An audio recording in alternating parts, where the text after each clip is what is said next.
õpilasi huvitab, kuidas jõuab siis koolilõuna meie lauale ja nagu uuriva ajakirjandusena ja käisime me siis operaator Kärdiga vaatamas, kuidas siis valmibki koolilõuna.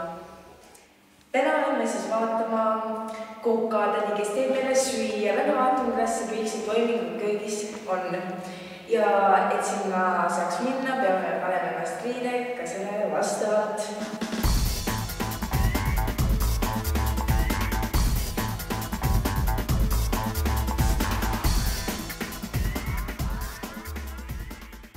Ja alguses muidugi Kokarädi oli päris skeptiline selle asja kohta, aga lõpuks ta ikka suutsime ümber veenda ja aitas meid isegi kaasa. Meil on väga ärev, muidugi on ju väga ärev, me läksime lausa valel päeval kohale. No ikkagi saab kööki, me peame kunagi keegi pole köögis käinud. Ja siis saime ikka päeval sööki ja siis hakkas see raske töö pihta. Filmimine. Mis see filmimise juures kõige raskuse meelest?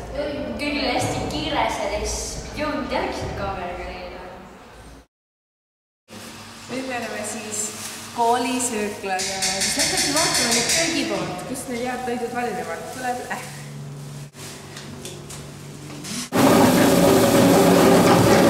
Vesi sisse. Nii, ja nüüd paneme kõigepealt paneme siia sisse terad.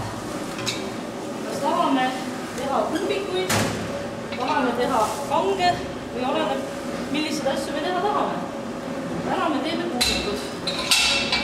Siis paneme kõigepealt selle tera. Siia paneme noa peale. Paneme masina kinni ja paneme stepsli seina. Väga mõnev ju. Me vaatame, kuidas siis see supp meil valmib. Paneme siia lausi alla ja võtame siit selle paalikale.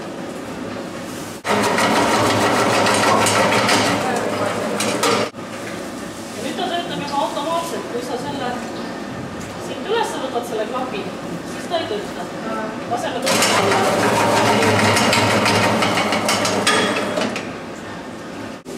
Nii kaua suujendab selle pistaid.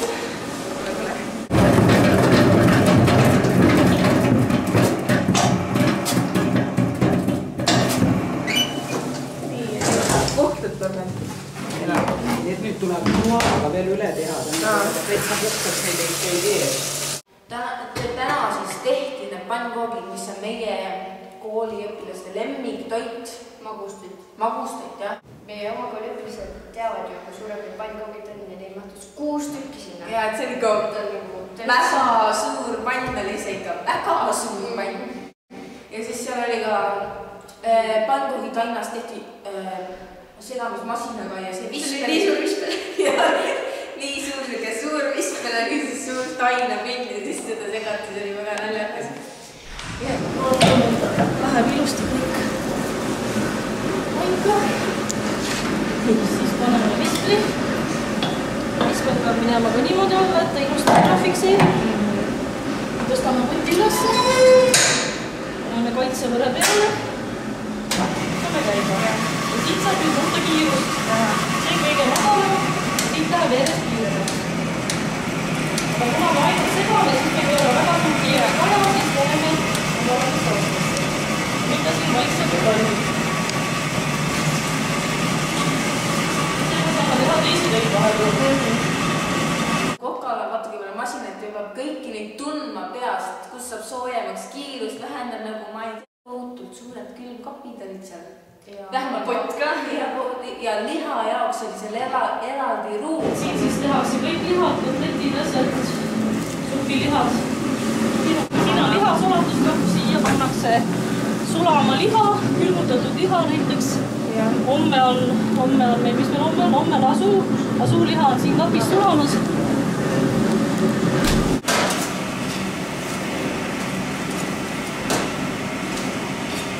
Mõnikord juhtub ka, et ei saa toitu valmis. No, üldiselt ega enam ei ole. Piisavalt kauemalt.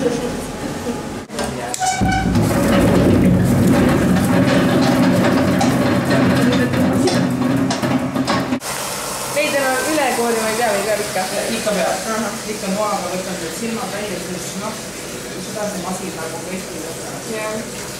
Täna teeme sellise hästi lihtsa ja kerge köögiviga supi.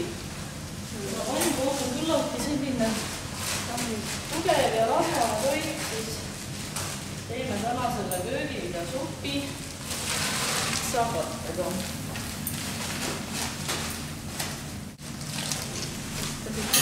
Köögivilja ka.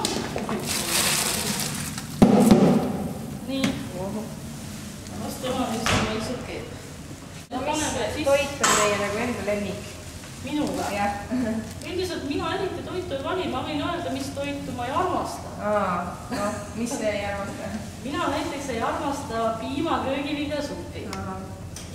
Siis ma eriti ei armasta puupiima, ma muidugi söön. Ja ma ei armasta ka eriti pannkooke. Aga kuna nüüd osakook hakkab valmis saama siin juba pannides, siis paneme sisse selle soojaleti. Paneme selle ennem soojenema. Lükkame nuppu sisse ja siis läheb see, hambrid lähevad siin soojaks ja siis pärast pannakse see toit siia teatud õige temperatuuriga sooja. Kell läks ja kohe peaksid hakkama saabuma pikapäeva lehed, et kokk saaks teada, kui palju söövad pikapäeva, nii et ootame. Ma tegin ka väikest viisi tööd seal, et märkisin pikapäeva, neid lapsi sööma ja siis pidin märkima, mitu sööjat on.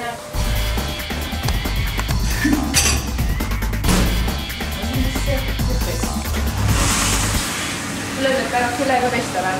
Või see kõik peseb ja lohutab ja ta teeb seda hästi kuuma veega.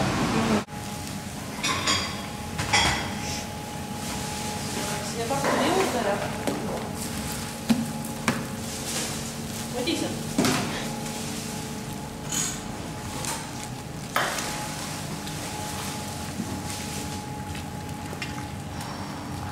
Nii, päris ilus värviline teile. Paneme ta uuesti kuima.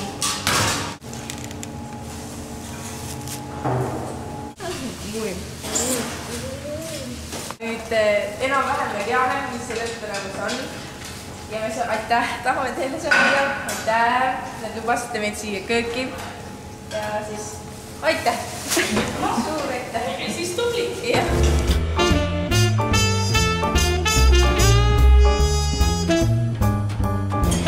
Kas teile maitses toit?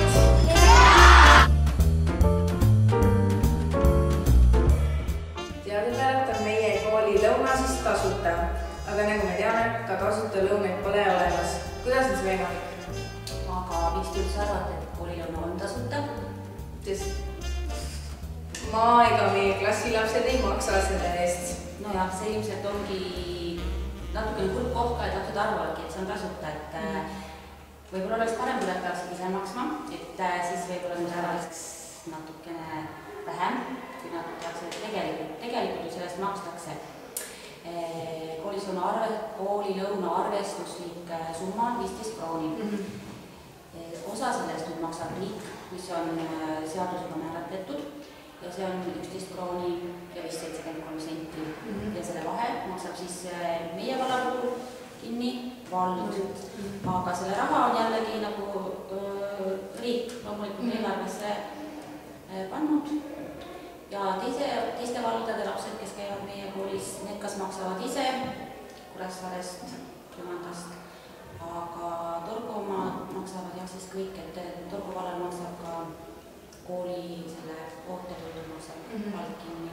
Aga loomulikult läheb see toidukord iseenesest kallimaks kui 15 krooni, sest 15 krooni moodustab nüüd ainult toiduained, siin hulka tulevad tegelikult veel vesi, elekter, kokkuaja, köögiabilise, palk ja kõik see, et noh, tegelikult kui peakski maksma ise terve selle koolilõuna, siis ta oleks oluliselt kallim kui 15 krooni. Aga et lihtsalt, et ja see on seadusega tehtud ka sellepärast põhikooli osadele, et noh, et on rikkamaid peresid, on vaesemaid peresid, et ei tekiks seda ebavõrdsust. Ja siis lapsed, et mõtelge selle peale, nii et ärge visake kõik niisama ära.